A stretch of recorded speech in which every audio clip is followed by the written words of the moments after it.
Բարև ձեզ, այսօր մեր տաղավարում է քաղաքագետ Ալեն Ղևոնդյանը։ Պարոն Ղևոնդյան, բարև ձեզ, շնորհակալ եմ մեր հրավերը ընդունելու Ես եմ շնորհակալ հրավերի համար։ Պարոն Ղևոնդյան, Նիկոլ Փաշինյանը 1 ամսից ավել է շաբաթ-կիրակի օրերը ներկուսակցական է որակում, բայց իրականում քարոզարշավ է դա։ Քարոզարշավ է անցկացնում մարզերում, վերջին մի քանի օր է Երևանում,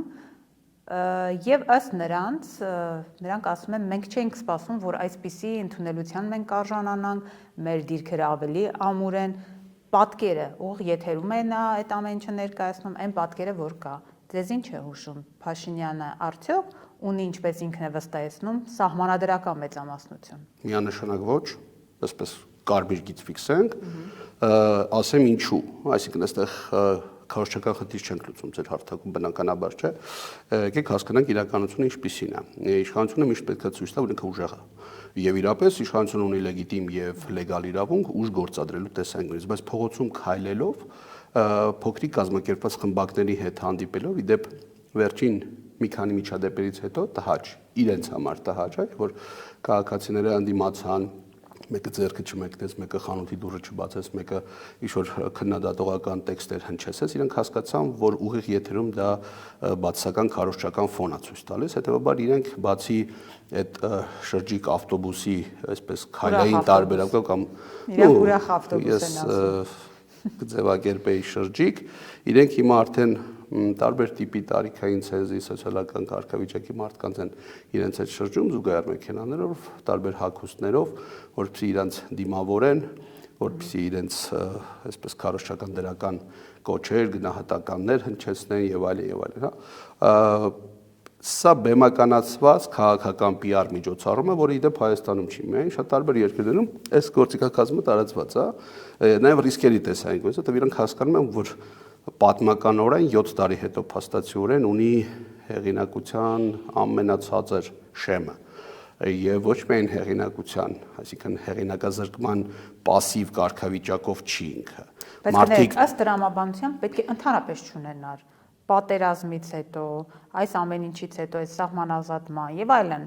որը ընդդիմությունը բոսության ալիք բարձրացրեց, բայց ցանկալի արդյունքի չհասանք։ Այդուհանդերձ, այդ ամեն ինչ, որ մենք միշտ ներկայացնում ենք, ընդդիմախոսները փաստարկված ասում են, այս քայլերը, տպավորություններ, որ հազիվ թե պիտի անսողիկ շեմը հաղթահարեր, բայց ունի, չէ՞, ամեն դեպքում։ Նախ տրամաբանությունը, որ տրամաբանությամբ, որ այդ ամեն ինչը իրականացրած իշխանությունը չպետք է խնդիրը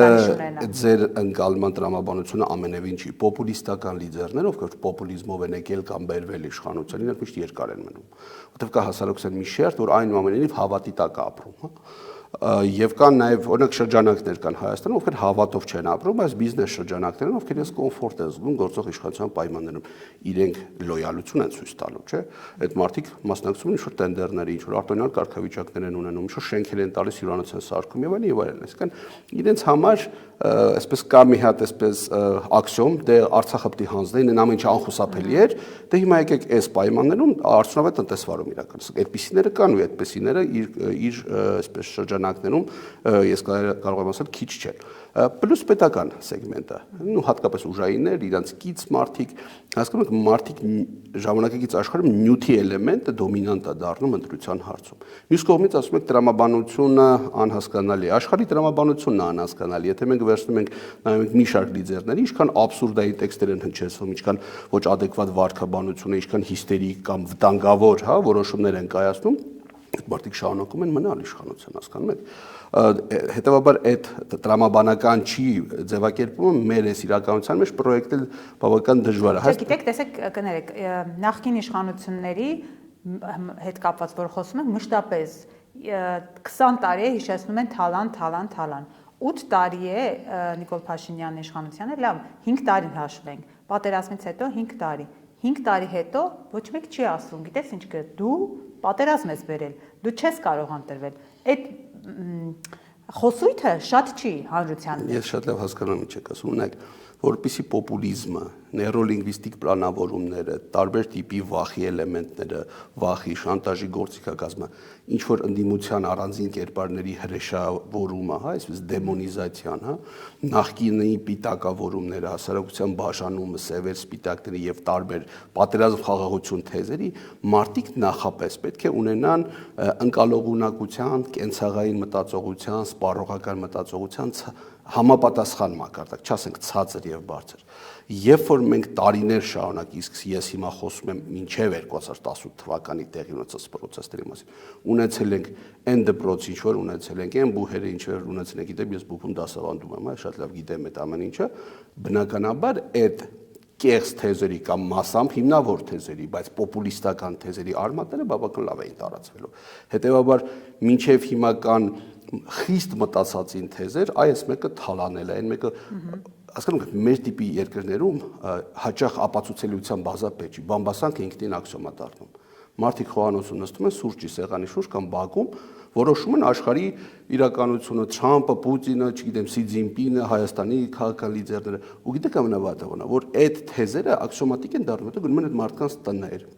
եւ այլն եւ այլն։ Հիմա երիտասարդները պիտակավորում են այս կամ այն ընդդիմադիրի գործին, բայց անգամ պատկերացում չունեն ովքեր են, իրենք չեն ապրել այդ ժամանակ եւ իրաց ծնողների մի մասն էլ չեն ապրել, բայց պիտակավորումներ աշխատում, այդ պիտակավորումների հենց դրա համար է ասում, կան քաղ տեխնոլոգիաներ, որոնք մեր տիպի հասարակություններն են, որոնք ավելի շատ էմոցիայի, հավատի, հույսի շրջանակում են եւ ոչ թե հարցեր տալու մտածողության եւ քայլ անելու բավական լավ են աշխատում, գործող վարչապետը նրա թիմը, իսկ իրենք զարկերակը բավական լավ են, ես հենց ձեր հարթակում էլ եք այդ մասին մի անգամ ենք խոսել, իրենք շատ հստակ գիտեն երբ ասեն, ինչ ասեն, ինչու ուտեն, ասենք թե եգիպտացորեն, ինչու ուտեն կարկանդակ եւ այլն, ինչու գնան եվրոպական ինչ-որ հարթակներում դիվանագիտական խնձոր ուտեն։ Օրինակ պարզ բան չէ, բոլորը ծիծաղում են, բայց բոլորը իր մասին են խոսում։ Ու այդ աղմուկին, դա տեխնոլոգիա է, օրինակ դու այնպիսի աղմուկ ես անում, որ ամբողջ քաղաքական ինֆորմացիան, այո, քաղաքական բոլոր ինֆորմացիան վերանում է, բոլորը խոսում են կոստյումի մասին, գլխարկի մասին, առավոտյան լսած երգի մասին, սրտիկի ձևի մասին կամ չսրտիկի ձևի մասին եւ այլն։ Դա նշանակում է օրակարգը լցնել իրենով։ Այո, եւ դուք սպասեք մինչեւ ընտրության ամեն օր այդ ամեն ինչը արվելու է։ Ու ինքը շատ հստակ հասկանում է, իդեպ ինքը նոր չի սկսել քարոզարշավը, ինքը մոտորապես տարի ու կես, եթե ոչ ավել, այդ թվում է իր ընտանիքի մակարդակով է սկսել այդ ամեն ինչը, ինքը իրան հստակ ասեցին, որ պատերազմի ցիկլը պետքա փակել, այսինքն այդ սափրվելը բանը եւ նոր կերպարի մեջ մտնել, որը կենցաղային դրական ֆոնի ներքո, մարդկանց այդ շփման ֆոնի ներքո պետքա լինի, ու սիմվոլիզմները, չէ, այսինքն ինքը վարքային նորմատիվներ է սահմանում, ինչ որ մարդկանց հետ խոսում է, կեղծ Հայաստանի ինչ որ բանը, նշանը փակցնում մարդկանց վրա եւ այլն։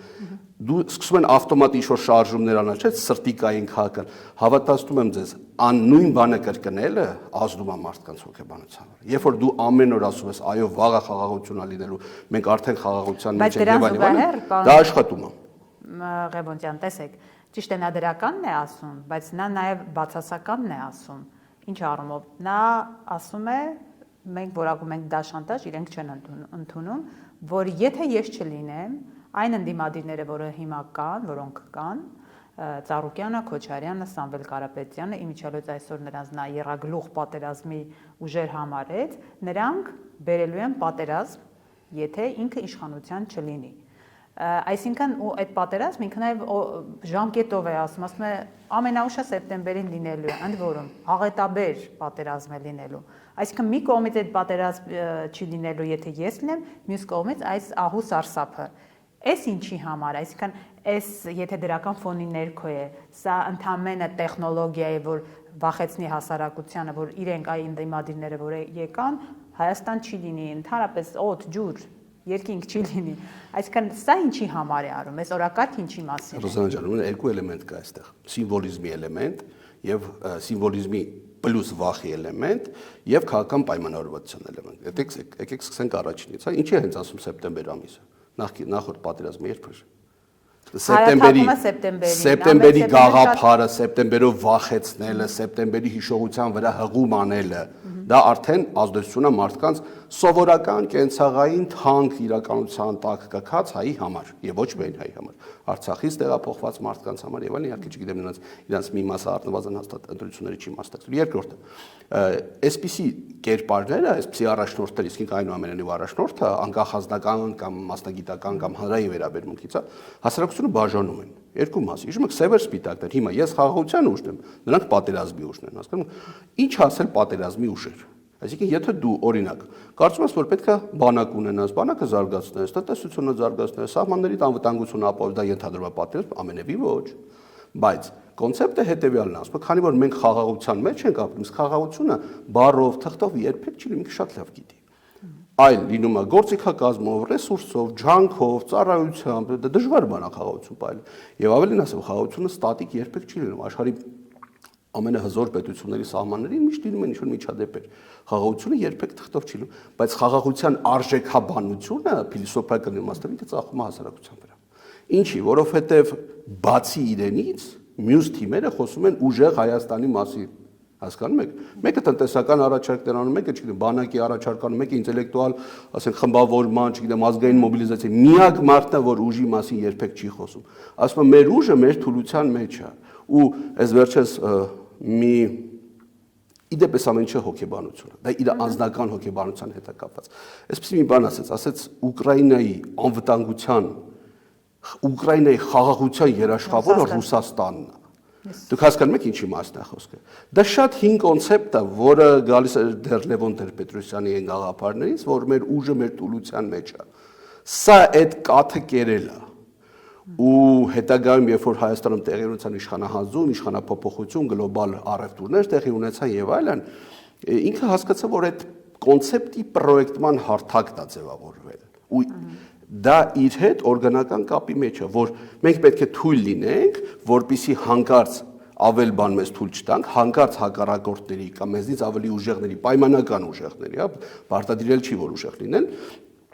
կասկածը կամ բարկությունը ի հայտ չգա, որպեսզի մեզ հանկարծ չպատժեն։ Եվ ինքը իրեն սատրապա նշանակել Հայաստանի կամ Ադրբեջանի ինչ-որ տարածքի մի միավորի ղեկավարը նշանակել, որ սա չասեն, որ այնպես չլինի։ Գրքերի, դպրոցական դասագրքերի կոնցեպտների փոփոխությունը, բուհական կրթական համակարգի փոփոխությունը, այն վախը, որ դասախոսները լսարաններում դողում են։ Այսպես դիտմամբ եմ ասում, իրականությունը, պատերի տակ խոսում են, բայց բացայտ ոչինչ չեն ասում։ Ու գիտեք ի՞նչն է խնդիրը, ինքը գործիք է օգնում ուժայիններին։ Մեկին աշխատանքից հանելու կոնցեպտը, մեկին կես կալանքի տեսանկյունից, ասենք կալանքը կտա 3 ամիս այդ մարդը կմնա։ Ու ինքը դրանով ուզում է մարդկանց հատ անհատապես կոտրի ու հաշվետվողականությունը ապահովում։ Ծիծեռնակաբերդի հուշահամալիրի հետ կապված թեմաները, ամենատարբեր ասուլիսներում ցեղասպանության հետ կապված իր այսպես ինչ չէ, հայ ազգային արժեքաբանության տեսանկյունից այդ հրաժարումը, հա, Թուրքիայի հետ հարաբերությունների տեսանկյունից։ Դրան զուգահեռ նայեք ինչ է անում։ Ժամկետային զինծառայությունը, որ պետք է 26 թվականի սեպտեմբերից իրողություն դառներ, կրճատումը։ Ինքը բերեց հունվար, որտեղ դա ընտրակաշարք։ Այսինքն ինքը իր քաղաքացուն համարում է ընտրակաշարքի շահառու կողմ։ Հաջորդը ամիսներ առաջ հնչեցրեց 10,000 դրամների այդ թոշակառուների հետ կապված այդ անբարո տեքստը, չէ՞, որ ինչ կարող են, ինչի վրա կարող են ծախսել։ Հասկացավ, որ արդեն բյուջեի հաստատումից հետո հավելյալ միջոցներ են ինչ-որ միտեղից գտնելու, իսկ հետագայում նաև չեն կարողանալ գտնել հարկերն են ավելացնել, 10,000 դրամով ավելացնել։ Պարտադիր բժշկական ապահովագրությունը, խաղաղության անդադար թեմաները, բայց դրան զուգահեռ չի խոսում դպրոցների փակման մասին։ Ինչ են դպրոցները փակում, ինչ են բուժ ամբուլատորիաները փակում, եկեք մի հատ մտածենք, էլի։ Երբ որ դպրոցը փակում է, գյուղը դատարկվում է, ում համար է դատարկվում գյուղերը։ Միգուցե ադրբեջանցիների։ Դեպ Ադրբեջանը ինստիտուցիոնալ քայլեր է ձեռնարկում վերադարձի տեսանկյունից, գրագետ, դետալիզացված, իրավական առումով հիմնավոր։ Այսօր Ադրբեջանի գերատեսչությունը չեմ հիշում, բայց կարծեմ արտգործնախարարության մամուլի խոսնակը այսպես հայտարարություն հնչեցրեց, որ պետք է ջանքեր գործադրել, որպես 2018 թվականի տեղի ունեցած ինչ որ իրադարձությունները մուսաֆաթական Ադրբեջանի շրջանակում կոչվեն ցեղասպանություն։ Այդ մեկ։ Երկրորդ քայլը անկախության հռչակագրի չեղարկման արդյունքում Հայաստանը քաղաքական իմաստով սահմաններ չի ունենում։ Այսինքն սահմանադրությունը հղում պետք է անի անկախության հռչակագրի։ Երբ որ ծննդականը չեղարկում ես, Հայաստան պետության գոյության գաղափարը դառնում է ֆիկցիա։ Հռչակագրով։ Չի կարող Հայաստանի Հանրապետության գոյության իրավական փաստաթուղթը, ես խոսում եմ քաղաքական գոյության մասին։ Այդ փաստաթուղթը չի կարող լինել միջազգային ինչ-որ փաստաթուղթ, հասկանում եք, այսինքն պայմանական վերցնենք մեր ծննդականը լինի ինչ-որ միջազգային բուժ հաստատության տված ինչ-որ մի կբան, իհարկե չի կարող չէ լինել։ Այսինքն այստեղ խնդիրը Հայաստանի գոյության իրականության մեջ է, ու ինքը ամեն ինչի գնալու է այդ առումով։ Ինքը շատ լավ նաև հանրային զարգերակն ասում, ինչ որ մեկին եթե թվում է, որ ինքը գուակի գաստրոլներ անում քաղաքական, որ ինքը զարգերակ է ճշտում։ Ինքը գիտի չէ որ գնում է մարզեր, այդ մարզային վարչական ղեկավարները մի 5-10 հոգի բերելու են կանեստեն, քաղաքական ներկայացում ապահովեն, որ շեֆը գոհ լինի իրենցից, չէ՞։ Բայց ինքը ինչի է քայլում ուղիղ եթերով, որպեսզի հասկանային զարգերակը մինչև ուր է գնալու եւ ինչ քայլեր։ Որօր ինքը հստակ հասկացավ, որ իրավիճակը լարվելու է, ինքը արտակարգ դրություն, ռազմական դրություն ասում, սադրանք են անելու։ Չի բացառում, որ Իրանի շուրջ ցամաքային օպերացիա կլինի, ավելին ասեմ, Միացյալ Նահանգները դրան էականորեն պատրաստում հենց այս պահին։ Իսկ մի ձեռքով բանակցում են կամ խոսում են հրատորաբանություն են հանրային, ասենք մի քանի շաբաթ առաջ, ու շաբաթ չէ, 1.5 շաբաթ առաջ Միացյալ Նահանգները չեղարկեց Իրանի էմբարգոն նավթի արտահանման, չէ՞։ Պատերազմում են իրար հետ։ Իրանը սկսեց նավթ վաճառել, չէ՞։ Բայց դրան զուգահեռ Միացյալ Նահանգները եվրոպական ամենամեծ ռազմակայաններից մեկից, որը Գերմանիայում 20,000 զորք է տեղափոխում մեր ձոր արևելք։ Միտեղ ինֆորմացիա գնոր այսպես է process-ը, միտեղ այնտեղ է process-ը։ Ակնհայտ է, որ Իրանի հարցում չեն հանգստանալու, չէ՞։ Իրանում հնարավոր զարգացման ժամանակ այստեղ կարող ինչ-որ բան փոխվել, դա է։ Անկասկած։ Ինչ կարող տարական բան չեղարկել, ինչ կարող է լինել։ Հասկացեք մի բան, այս մարդու կյանքի ամենակարևոր իրադարձությունները հունիսի ընտրություններն են։ Ինքը գիտի քրեական օրենսգրքի ինչ կետեր է խախտել եւ ինչ արել մի ամբողջ պետության ազգի հետ, հա։ Ու հետեւաբար ինքը շատ լավ հասկանում է մի ժամ իշխանազրկու, մի ժամ ինքը լրջագույն խնդիրներ է ունենալու։ Ինքը իր ինչ որ նեղ շրջանակ է եւ հետեւաբար դա ինչ է նշանակում, ինքը պատրաստ է ամեն ինչի։ Մասնավորապես ամեն ինչի, քաղաքացիական պատերազմից սկսած սադրանքով, ռազմական դրությունով, ամեն ինչի, բոլոր ընդդիմադիրների կալանքի, կարան մի հատ արհեստական գործ կազմակերպեն, ասենք ինչ որ fake գործ, ուղղակի չասեմ ձևակերպումները, բոլոր ընդդիմադիրներին կալանավորեն։ Այդ դրա համար հաճախ ես հնչեցնում եմ այդ մարդկանց հետ հանդիպումներում, ովքեր են ձեր երկրորդ համարները, երրորդ համարները եւ այլն, որ եթե առաջին դեմքերին կալոնավորում, գոնե քաղաքական այդ միավորները կարողանան վարքաբանություն դրսևորեն, չի փողոցում եւ այլն։ Ճիշտ եմ հասկանում ձեր ասածը, ինչքան ժամանակը մոտենա ընտրություններին, ինքը շոշափելով դրամատրությունները, եթե ինչ-որ պահի հասկանա, որ իր օգտին չի իրավիճակը, կարող է այնպես պտտել իրավիճակը, եթե օրինակ արտաքին ազդակներն էլ լինի, Իրանի հետ կապված խնդիրները, կարող է ամեն ձևով չեզոքացնել ընդդիմախոսներին, իր մրցակիցներին եւ ընտրությունները կայանան այնպես կամ չկայանան, այսինքն ինչ որ իրավիճակ ստեղծի, որի արդյունքում կամ որի հետևանքով ինքը հաստատապես մնալու է իշխանության։ Զելինսկին մինչև հիմա արտակարգ դրությամբ հանդիսանում է Ուկրաինա պետության նախագահ։ Վաղուց իր պաշտոնավարման ժամկետը անցել է։ Ես ուղղակի սցենարներ չեմ ուզում ասել, որովհետեւ որևէ մեկին չհուշեմ։ Ու պայմանական կարա իր քաղաքական հակառակորդներից որևէ մեկի մասով ասի իրան ներկայացուցիչներից մեկը սադրանք արե հայ-ադրբեջանական սահմանի այս կետում, ախր այդ ամենը այնքան հեշտ է կազմակերպել, որևէ խնդիր չկա։ Հետո բրդեն կալանավորեն, այնտեղ Ադրբեջանից սկսեն քաղաքական հայտարարություններ, որ հեսա մենք ռազմական գործողություններ կսկսենք, լալալուն, ինքը արտակարգ, ասենք թե հարցազրույց կկազմակերպի ու ուղիղ եթեր կմտնի, ես ձեզ ասում եմ, որ պատերազմի կուսակցությունը սենց, հետեւաբար մենք ստիպված ենք չեղարկել եւ այլն ընտրությունները կամ սառեցնել ընտրական պրոցեսները եւ այլն, Հայաստանում արտակարգ դրություն վերցնել, այս մարդիկ կալանավորված են, տեղի են ունենում քննչական գործողություններ։ Ինչ խնդիր է։ Որևէ խնդիր չկա։ Բայց ամեն ինչ այսքան մռայլ չի, իսկ ես ասացի այն ռիսկերը, որոնք կարող են լինել։ Այո, ուրեմն ինչ է անելու ընդդիմությունը, որ այս ձեր ասած ամբողջ բավականին մեծ սցենար է դա, այս սցենարին եւ դիմակա է եւ կարողանա հաղթել Փաշինյանին։ Այսինքն կա այդ պոտենցիալը նախ ունենք մենք այդ ներուժը ընդդիմադիր դաշտում, որ կկարողանա հակակշիռ լինել եւ նաեւ պատրաստ կլինի ամեն ինչի իշխանությունը Փաշինյանից վերցնել, որովհետեւ մենք տեսնում ենք, չէ՞, որ նա պատրաստ է ամեն ինչի իշխանությունը պահելու համար։ Ընդդիմադիրները կարող են անել ամեն ինչ վերցնելու համար այդ իշխանությունը։ Ու սովորաբար ես այդ հարցադրումը անում եմ ինչի վեր գնացողների մասով, հա։ Այդ օրինական բառը շատ լղոզված հասկացություն առհասարակ։ Այո։ Ես դժվարան եմ ասել կան այն շրջանակները, որոնք պատրաստ են գնալ մինչև վերջ եւ իրենց պատկերացմամբ մինչև վերջը դա որն է։ Այդ մեկ, երկրորդը Հայաստանի գործող սահմանադրությունը ունի որոշակի իրավակարգավորումներ, որոնց մասով որոշակի process-ներ պետք է տեղի ունենան առաջիկայում։ Եթե այդ process-ները տեղի չունենան ու ընտրությունները անցնեն, իսկ ընտրություններում ընդդիմությունը մտնելու է ու բավական շոշափելի է մտնելու ավելի քան նախկին ժամանակահատվածում, գործող վարչապետը մեծ խնդիրներ է ունենալու ազգային ժողովում հետագայի մասով։ Եթե առաջիկայում, հիմա այսպեսի մի հատ փոքր դիտարկում անենք, առանձին ուժայիններ, օրինակ գլխավոր դատախազ, պայմանական, միայն իր մասին, հրաժարականի դիմում չներկայացեցին, հեռանկարում իրանք նոր, այսպես իրականության մեջ հունիսից հետո, հա, եթե իրանք իշխանություն կազմեն, եթե, հա, ունենալու են մեծ խնդիրներ, որտեղ դեղ մանդատների, տոկոսների փոփոխությունը շատ չմանրանամ էլ, հա։ Հիմա եկեք ընդդիմության անդրադառնանք։ Ընդդիմությունը առնվազն մի քանի հարցում իրան սկսել է առավել սթափ ու adekvat պահել։ Այն թիմերը, ովքեր հասկացել են, որ ավելի լավ է մենք կուսակցությամբ գնանք, տոկոսը կարողանանք հաղթահարենք, իրենք մտնում են ինչ-որ մի կուսակցություն, կարևոր չի անունը, հա։ Որպեսզի 4%-ի շեմը հա։ Խոշորացում է գնում, հա։ Այո, դա արդեն սթափության նշան է, դա արդեն ինքնակնդատության, սեփական ռեսուրսի գիտակցումը եւ նաեւ խնդրահարույց իրավիճակը գնահատելու արդյունքը, որը իհարկե գովելի է։ Երկրորդը, կա հնարավորություն իրավիճակի փոփոխության հունիսից հետո միանշանակ կա։ Ես չեմ ասում, եթե այսպես ան միանշանակ կա, եթե կոնկրետ մի քանի թիմեր առանձին քաղաքական պատվերներով այսպես ինչ որ քննադատողական այդ process-ները ծալեն դնեն մի կողմ, այսինքն եթե իրանց համար պետության փրկության օրակարգը լինի առաջնահերթ եւ չկառավարվեն դրսից հատ անուններով, հաշվեհամարներով, բաներով, այդ մայրաքաղաքներով եւ այլն, այսինքն հստակ է, որ նույն թիմերն են, կարելի ասել նույն թիմերը թողնակին այդպես ռեակցիոնի վրա են աշխատում, հա։ Պետք է առանձին ընդդիմադիրներ իրական ասֆալտի վրայով քայլեն, իրենց հաջողություններից գլուխները չպտտվի, դա շատ վտանգավոր բան է։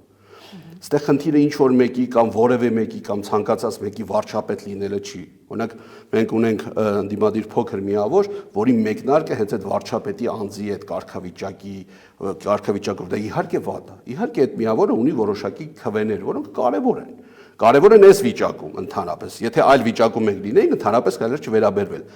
Բայց երբ որ դու ասում ես ես եմ վարչապետը, ինձնից բացի որևէ մեկը չի կարալ ու գնում ես քո նման փոքրերի հետ բանակցության, այդտեղ արդեն բանակցություն չի լինում, այդտեղ չի ստացվելու շատ բան, հա։ Դրա համար պետք է լինել առավել զուս, պակաս քաղաքական առումով ամբիցիոզ, ամբիցիան լավ իմաստով պետք է ասոցացվի քո ռեսուրսների ծավալի հետ, ոչ թե քո ցանկությունների, քո դիրքավորման եւ այլն, հա։ Ընդդիմությունը պետք է հասկանա, որ ոչ թե իրար դեմ, իրար ընտրազանգված եւ ընտրողներ պետքա փախցնեն, իսկ դա այս process-ը հիմա կա, երբեմն մի ավտոմատ է լինում, իրանք էլ չեն ֆիքսում, ասենք խոսում են նույն բաների մասին։ Տարանջատում մցրեք, դուք էս առաջարկ արեք, մյուս էս առաջարկը թողնի, երրորդն առաջարկ անի, հա։ Ու խնդիրը պետքա այսպես մի հատ հուշագիր ստորագրեն,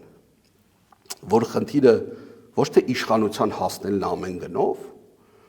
որպես ինքնության եսի կամ ինչ-որ այլ խնդիր, հա, այլ հանուն պետության ազատվել մեկից, մոբիլիզացվել հանուն նրա, որ պետություն լինի, որպեսզի ազատվենք մեկից։ Եթե չեմ պատկերացնում, որ իրավիճակը օրհասական է, ես գեղարվեստական բառը չեմ սիրում ասել, բայց իրավիճակը իրոք օրհասական է։ Հավատացեք, եթե իշխանություն չփոխվեց հունիսից հետո, հատ բոլորի հետևից գնալու են։ Բոլորի հետևից են գնալու։ Ընդդիմադիրների։ Եվ ոչ միայն։ Այո, ու ձեր հետևից կգան, իմ հետևից կգան, մյուսի։ Գիտեք ինչ տեսակ։ Դե մենք հաշմանդամ ենք դառնալու շուտով, մենք ֆայլաբազարում ենք աշխատանք գտնելու, Փաշինյանն ասում էր, եթե ես չլինեմ, լրագրողները Ես երբեմն հետևում եմ առանձին ասուլիսներին, չեմ արձագանքի որևէ ձև, բայց խնդիրը անհատապես մեր հարցը չի։ Խնդիրը այն է, որ մենք հայրենազրկվելու ենք։ Մենք հայրենազրկվելու ենք։ Պարզ բան, դպրոցը փակում ես, գյուղը խարխլվում է։ Ում համար է բացում, փակում է դպրոցները, որ գյուղը խարխլվի։ Միգուցե ադրբեջանցիների, մոտ նայեք այդ դպրոցների կետերը, իշ մենք հարցեր էին առաջանում, որևէ մեկի մտքով չանցավ, որ դա այն քարտեզագրումն է, որտեղ ադրբեջանցիները վերադառնալու են։ Որևէ մեկի մտքով չանցավ։ Այսինքն ուզում եք ասեք, այդ դպրոցները փակվում են ադրբեջանցիների համար բացվելու համար։ Ոչ, դպրոցները փակում են, գյուղերը լուծարվելու են։ Բարձր չէ, որ եթե այդ երեխան գնում է դպրոց 35-40 կիլոմետր ամեն օր չի կարա, չէ՞ գնա դպրոց, չէ՞։ Հետեւաբար ընտանիքը տեղափոխվում է, չէ՞, այդ գյուղից։ Դժվար է, չէ՞, գյուղում տու վաճառել, գյուղը ամայանում է։ Ում համար է ամայացնում այդ գյուղը։ Ավելին ասեմ, ընտրական կաշառքների տեսանկյունից մի քանի էլեմենտների մասով ինքը նոր այսպես թեզեր ա մտածել, այն որ մայիսին հավանաբար մենք կունենանք որոշակի զինտեխնիկայի ցուցադրություն։ Իդեպ նա ինքը դա այսպես ճշգրտելու է Ալիևի հետ, որ սա զորահանդես չի։ Զորահանդեսը դա ուժի ցուցադրությունն է, հաշվետվություն է, հասկանում եք, անգամ ձևակերպումները եւ այլն։ Շուտով առանձին բառեր կլինեն ու ըստ էության հիմա էլ կա այդ ցենզուրայի շրջանակում, ինչ կարելի է ասել եւ ինչ չի կարելի ասել։ Հունիսից հետո դուք ապրելու եք շատ այլ իրականության մեջ, որը ավելի շատ բնորոշ է տոտալիտար հասարակությունների։ Դե Արցախ բառն անգամ այլևս չի կարելի, լավ չի, լրագրողներից մեզ ուղղում է ազգային ժողովի նախագահն, ասում է, ինչու եք ասում Արցախ։ Ուզում եմ ասեմ բառամթերքի Ես կարծիք չհայտնեմ ազգային ժողովի նախագահի մասին։ Դա չի լինի կոռեկտ, առնվազն չի լինի, բայց ինքը հասկանում է ինչի է այդ ասում եւ ում հրահանգով է ինքը այդ ասում։ Ես նաև չեմ իմ համար առնվազն անհասկանալի է նաև այն թեզը, երբ որ մենք անընդհատ զարմանում ենք ինչ-որ բաների վրա։ Օրինակ, վայ իրանք էսպես իրանց ասեցի, վայ արգելված է սա։ Ինչ կա դա ինքնախապեյության ձև է, թե ուղղակի մեդիա աղմուկ սարքելու ձև է, չէ՞։ Սոցիալական ցանցերում այդ ունել լրագրողները, առանձին գործիչները, դա դավաճանությունները 7 տարի է դա։ Չէ՞ գլուխները ջահելամի պես մցրել հողի մեջ չտեսնելու եք տալիս։ Կարծում խոսելու ժամանակը շատ վաղուց անցել է, հա։ Ու պետք է այստեղ խնդիրը ինչ որ մեկին էլի եմ ասում, վարչապետ, իշխանություն սարքելը չի։ 5 կամ 10 աթոռ ունենալու չի։ Մեկ ընդհանուր ինչ որ հուշագիր հայտարարություն ստորագրեն ընդդիմադիր ուժերը, եթե ներընդդիմադիր որոշակի հակասություններ կան այս բանին, օրինակ մենք տեսնում ենք ակնհայտ հարձակումներ տարբեր ներընդդիմադիր ուժեր միմյանց դեմ ալիք են այսպես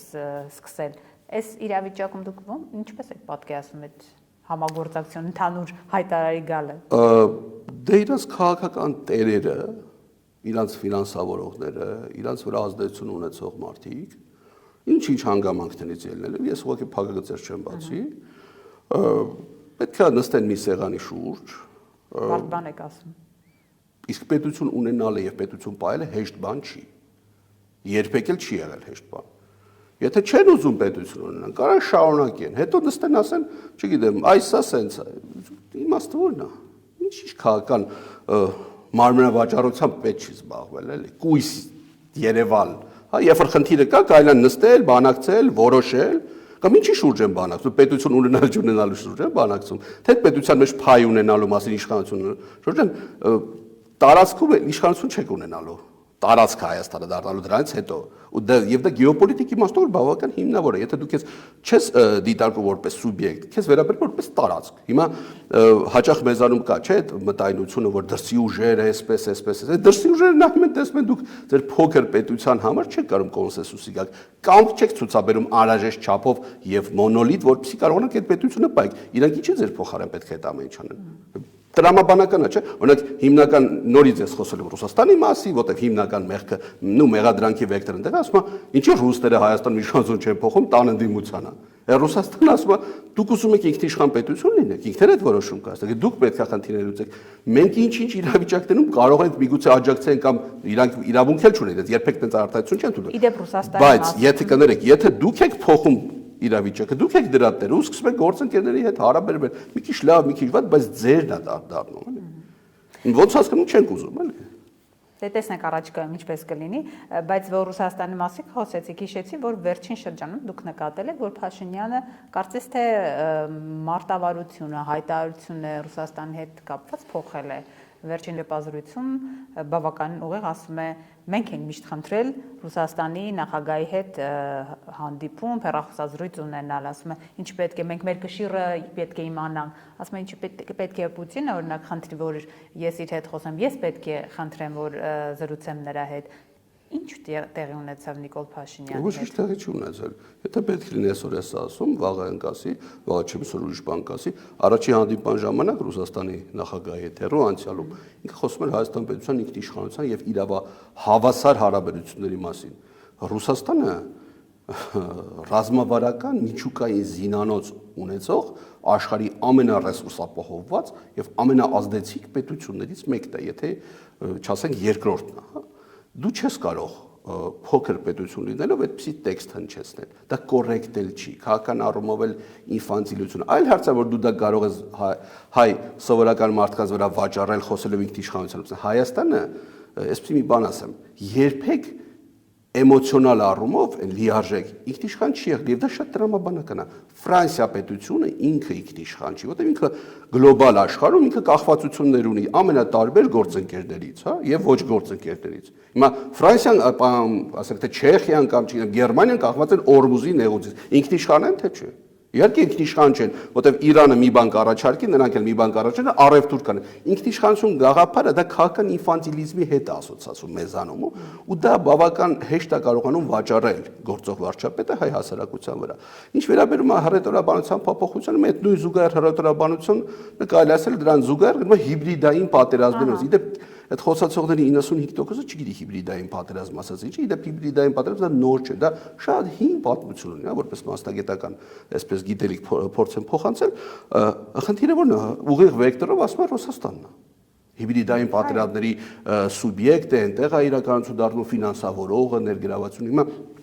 մեկը մի բան ասում, մյուսը բան ասում, սա էլ է տեխնոլոգիա։ Բազմազանեցնում են, որպեսզի այնպես չլինի, որ հետագայում կտրուկ փոփոխությունները շատ սուր լինեն։ Միաժամանակ Արադ Միրզոյանը, իդեպ Արադ Միրզոյանի վերջի ասուլիսը կամ այդ հանդիպումը կամ մամուլի հետ այդ մեկնաբանությունը շատ հետաքրքիր է, շատ։ Այդտեղ ահագին ֆրոնտ կար, ահագին հետաքրքիր դաշտ կար, թեթև անկեղծացման դրվագներով, հա, ինքը որոշ բաներ չասեց, հա, ինչ որ մենք իր մասին գիտենք, թե ինչ արել, ոնց արել, բայց այդ չի էական այստեղ։ Խնդիրը ասում է հիբրիդային պատերազմների հետ կապված մեկնաբանությունները տալիս եւ այլն, եւ ասում է ինչի ենք մենք կանչում Եվրամիության ներկայացուցիչ, իրանք փորձառություն ունեն։ Մոլդովայի փորձառությունն է, հա։ Մոլդովան ինքնիշխան պետություն է։ Մոլդովան արտաքին կառավարման տակ գտնվող պետություն է։ Մոլդովայի ներկա նախագահը ասաց, որ ձեռս ճար լիներ Ռումինիային կմիանայինք։ Շատ հետաքրքիր ինքնիշխանություն, իսկ Հայաստանում միանալու ըստ Արարատ Միրզոյանի, Ադրբեջանին թե Թուրքիային։ Իդեպ ընտրակաշառքներ ցիկլի հաջորդ այսպես դրվագը լինելու է Թուրքիայի հետ կոմունիկացիոն կապի բացումը։ Դա մեծ առումով մեծ աղմուկ են բացելու ու բավական լավ ստացվելու, ասեմ դες։ Խնդիրը այն է, որ իրենք հասկանում են, որ ամենակարևորը հաղթումը նա, ով օրակարգա ստեղծում։ Սիմվոլիկ քայլեր, այդ ձեր ասած սիմվոլիկ քայլերից մեկն է լինելու սահմանի բացումը։ Սիմվոլիկ քայլեր, բայց Հայաստանի քաղաքացիները դրանից չեն օգտվելու, երրորդ երկրների քաղաքացիներն են կարողանալու օգտվել, այսինքն եկեք հասկանանք, երկիր առաջին Թուրքիա, երկիր երկրորդ Հայաստան, բայց երրորդ երկիրը ո՞րն է։ Ադրբեջանը, այսինքն ադրբեջանցիները սեփական անձնագրով, առանց որևէ խոչընդոտի, Հայաստանով, առանց որևէ անվտանգության միջոցառումների, ինչ գիտես ով է, ինչ խնդիր է եկել ուզում։ Եկել է, միգուցե չգիտեմ, կենսական ինչ-որ միջոցներ է Հայաստանում ուզում, ասենք վերացնի կամ ինչ-որ սադրանք է ուզում անի, դիվերսիա է ուզում անի, Հայաստանով գալիս է, հանգիստ, անցնում է, գնում է Թուրքիա, եւ այնտեղից էլ գալիս է գնում է Ադրբեջան, բայց Հայաստանի քաղաքացիները չեն կարող այդ ամեն ինչ անել։ Հասկանում եք, ես քիչ առաջ ինչ էի ասում, տարածքի մասին էի, չէ՞ խոսում։ Բայց տարածքը հենց այդպես է լինում։ Երբ որ դու միջազգային իրավական կարգավիճակ չունես, ոչ մի բան, միջանցք ես։ Ամբողջ Հայաստանը դառնում է Զանգեզուրի միջանցք, գիտեք, Զանգեզուրի միջանցքը։ Թրիփը ասում են, եթե մենք չլինենք, թրիփն էլ չի լինի, բայց կարծես թե վերջի շրջանում Իրանի հետ կապված զարգացումներից հետո թրիփի մասին էլ չենք խոսում։ Որովհետև դա ակտուալ չէ այն տեսանկյունից, որ եթե Աստված մի առասցեց համակային պատերազմ եղավ,